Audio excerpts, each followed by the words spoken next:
here. I've got to get out of here. Just tell me the truth. It's everything that I was afraid of.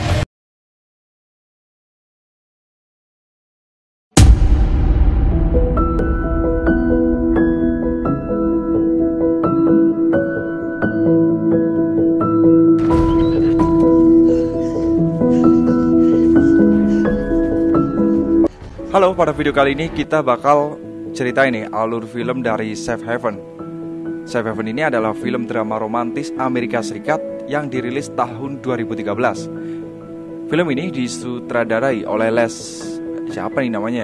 Lasse Hallström Lasse Hallström dan diproduksi oleh Marty Bowen. Nggak penting ah.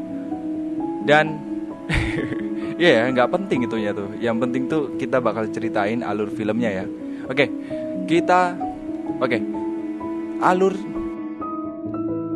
gimana ya intro yang bagus ya? Oke, kita langsung ceritain aja alur film dari film Safe Haven. Di awal film, kita diperlihatkan wanita bohai lagi lari-lari nih, tapi bukan olahraga, apalagi olahraga kasur. Dia ini lari beneran, namanya si Katie. Katie ini lari ke salah satu rumah yang kemungkinan sih tetangganya. Tapi tetangga masa gitu? Cile, itu mah itu mah sitcom ya. Ya, jadi si Katie ini lari menuju rumah tetangganya dengan terburu-buru. Pelarian Katie gak cuman sampai situ. Si Katie ini lari sampai ke terminal buat mangkal. Buat naik bus dong, masa naik gua? Yaelah, bercanda mulu, lucu kagak. Ya, jadi si Katie ini lari sampai terminal buat naik bus. Oke, lanjutin ya, jangan pindah channel dulu. Oh ya, itu yang merah-merah pojok kanan dipencet boy, biar gua semakin semangat kontennya. Karena channel ini masih belum punya passion nih. Oke, kita lanjutin. Sampai di mana tadi ya? Oh ya, si Katie ini pergi ke terminal. Di terminal ini Katie buru-buru banget buat naik ke bus. Di belakang Katie ada yang ngejar tuh, yang tampangnya seperti polisi di film ini. Kalau di film Fast and Furious yang kedua, dia ini berperan sebagai Veron, mafia yang doyan banget sama gadis berpantat besar. Anjir, bercanda mulu gua. Oke, singkat cerita, si Katie ini berhasil kabur tuh dari kejaran si polisi tadi. Entah apa yang membuat si polisi mengejar Katie, tapi yang jelas si Katie berhasil kabur dari polisi tersebut.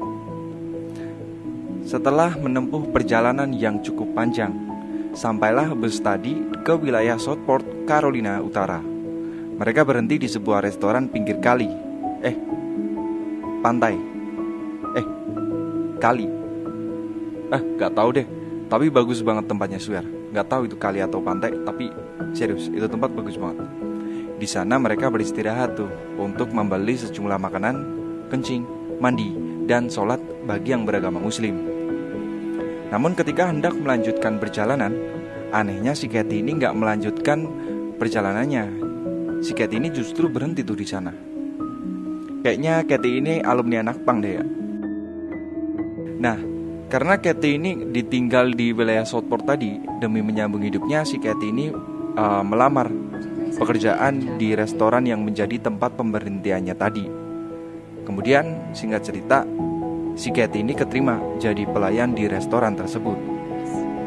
Di sisi lain kita akan diperlihatkan scan lain, di mana si polisi yang ngejar Katie itu masih ngejar Katie dengan menanyakan rute dari bus yang ada di terminal itu. Si petugas terminalnya juga diperlihatkan foto dari Katie. Namun ia menjawab dengan ketus tuh, karena polisi ini itu nampaknya sedang mabuk gitu dan terlihat seperti maniak. Namun justru si polisi ini dengan sombongnya memamerkan lencananya dan memaksa untuk memberitahu kepada petugas terminal tadi. Kemudian scan berpindah lagi. Di sini, Katie bekerja sebagai pelayan restoran. Si Katie juga mulai menyewa pondok tuh. Di rumah baru yang ia sewa, Katie ditemui sama si Joe.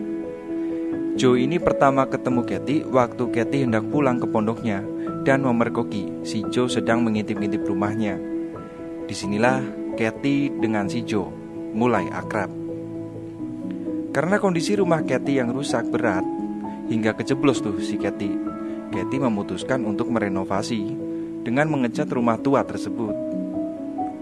Kemudian pergilah si Katie ke sebuah toko untuk membeli cat. Di toko ini, Katie malah ketemu sama anak pemilik toko. Sumpah, nih bocah lucu banget. Namanya Lexi, giginya ompong gitu. Di sini, si Lexi terlihat jago tuh buat melayani pembeli. Dan diketahui nama ayah dari Lexi atau si pemilik toko namanya adalah Alex, duda berperawakan kekar yang membuat rahim wanita merasa meradang. Di sini Alex kelihatannya udah kesemsem tuh sama buah dada, maksud gue sama Katie. Ya emang Katie ini manis, cantik, imut, dan seksi tentunya. Siapapun mesti jatuh hati nih sama si Katie. Namun di awal pertemuannya, Katie ini cuek-cuek gitu sama si Alex. Ya karena mungkin takut si Alex bakal mengetahui kedok Katie ya. Jadi si Katie membatasi diri gitu istilahnya. Dia gak mau jatuh terlalu dalam.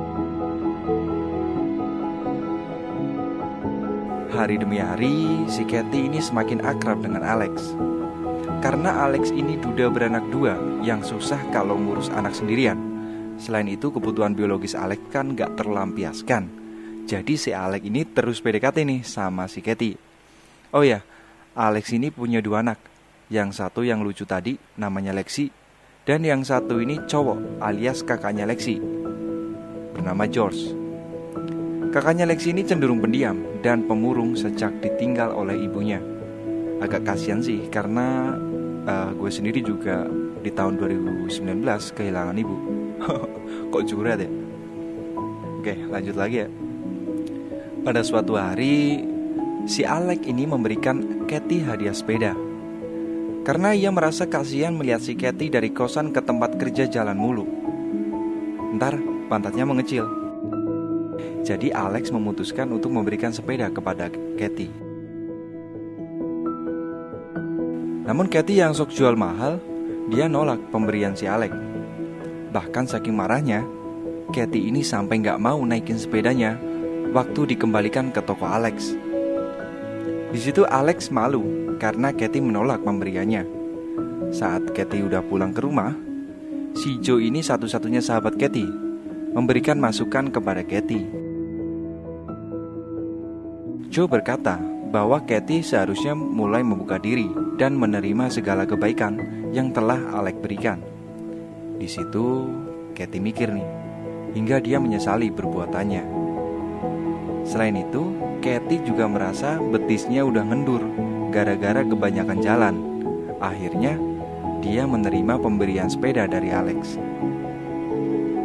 Kemudian, Scan berpindah lagi ke polisi tadi. Si polisi ini terus bekerja keras tuh, hingga mencocokkan kemungkinan perubahan wajah dari si Katie. Hingga akhirnya, dia menyebar selebaran buronan ke seluruh jaringan kepolisian di Amerika. Hingga kepolisian di tempat tinggal Katie, yakni di Southport, menerima selebaran buronan tersebut. Di sisi lain, dimulai dari diterimanya sepeda dari Alex, Katie ini semakin hari semakin dekat sama Alex. Hingga suatu ketika, mereka memutuskan untuk jalan berdua. Namun, kayaknya jalan pertama mereka ini gak mulus nih. Mereka justru kehujanan waktu lagi di tengah danau. Tapi berkat hujan itu, si Katie dan Alex justru semakin dekat hingga mereka melanjutkan dengan makan di sebuah restoran. Saking asiknya ngobrol, si Alex ini lupa kalau udah malam. Jadi, Alex memutuskan untuk menelpon sahabatnya yang bekerja sebagai polisi untuk menjemputnya. Katie di sini sedikit khawatir ketika mendengar polisi yang menjemput maksudnya. Si polisi kemudian datang dan kemudian mengantarkan mereka ke rumah Katie. Sahabat Alex ini nampaknya memang udah mahamin Alex banget gitu. Di situ Alex mencium Katie dan udah di sini Alex sama Katie cuman sampai cuman aja, belum mantap-mantap. Sabar napa? Cabul banget sih. Hari demi hari, Alex dan Katie semakin dekat nih. Hingga suatu ketika, si Alex ini mengajak Katie untuk pergi ke sebuah pantai. Di sana, keluarga kecil Alex bahagia banget nih. Kecuali si Josh, anak laki-laki Alex, yang dari awal memang seorang pemurung. Alec di sini selalu mengabadikan momen dengan kamera miliknya. Pokoknya seru deh ya, kalau kelak kita berkeluarga. Gitu juga ya, berlaku bagi penonton cewek ya, bukan cowok ya. Karena si Alec ini sudah deket banget. Jadi si Alec ini suatu ketika main ke rumah Katie. Di situ Alec melihat hasil renovasi dari Katie. Namun karena rumah itu udah reot, Alec kejeblos tuh. Sama seperti waktu Katie menempati rumah pertama tersebut. Kemudian mereka tertawa bareng tuh, hingga ke bawah suasana. Mereka memutuskan untuk mantap-mantap. Nah, ini kan yang kalian tunggu. Tapi gak gue liatin ya, karena swear di film ini gak diperlihatkan. Jadi jangan mesum ya.